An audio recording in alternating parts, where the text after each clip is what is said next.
সৈনিকদের বলছি তারা দয়া করে মিছিলটা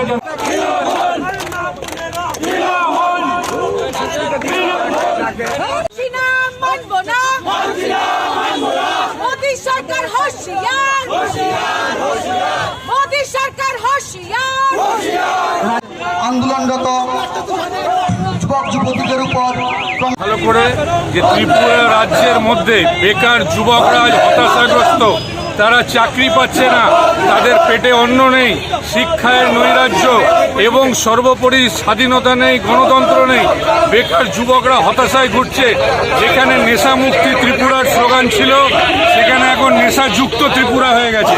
তার প্রতিবাদে যুব তৃণমূলের পক্ষে আজকে রাজভবন ঘেরাও, রাজভবন অভিযান। ত্রিপুরা তৃণমূল যুব কংগ্রেসের আর ছাত্র পরিষদ মহিলাদের এই মিছিল প্রতিবাদী মিছিল মূল্যবৃদ্ধির বিরুদ্ধে এবং বেরোজগারির বিরুদ্ধে। আজকে ত্রিপুরা রাজ্যতে বিজেপির রাষ্ট্রীয় সভাপতি এসছেন, উনি জবাব দিন যে এই ত্রিপুরার যুব সমাজের চাকরি কোথায়, মিসড কলের চাকরি কোথায়, টিচারদের চাকরি কোথায়। এইসব জবাব না দিয়ে ওনার কোনো অধিকার নেই ত্রিপুরাতে এসে জনসভা করার। আজকে আমরা রাজভবন ঘেরাও করছি ত্রিপুরার যুব তৃণমূল কংগ্রেসের নেতৃত্বে, এবং আমাদের দাবি যে ত্রিপুরার যুব সমাজকে চাকরি দেওয়া হোক আর জিনিসপত্রের দাম মোদী সরকার কমিয়ে নিয়ে আসুক।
সবাই জানেন যে আজকে এই রাজ্যের যুবকদের যে কর্মসংস্থান এবং প্রতিনিয়ত যেভাবে দ্রব্যমূল্য বৃদ্ধি করা হচ্ছে, তার প্রতিবাদে যখন আজকে ত্রিপুরা প্রদেশ যুব তৃণমূল কংগ্রেস রাজভবন অভিযানে নেমেছে, তখন তারা কাপুরুষের মতন তারা পুলিশকে সামনের দিকে এগিয়ে দিয়ে যুব তৃণমূল কংগ্রেসের নেতৃত্বদের গ্রেপ্তার করছে। কিন্তু আমরা আগামী দিন এই রাজ্যের যুবকদের সাথে আমরা আরও বৃহত্তর আন্দোলনের দিকে আমরা যাচ্ছি।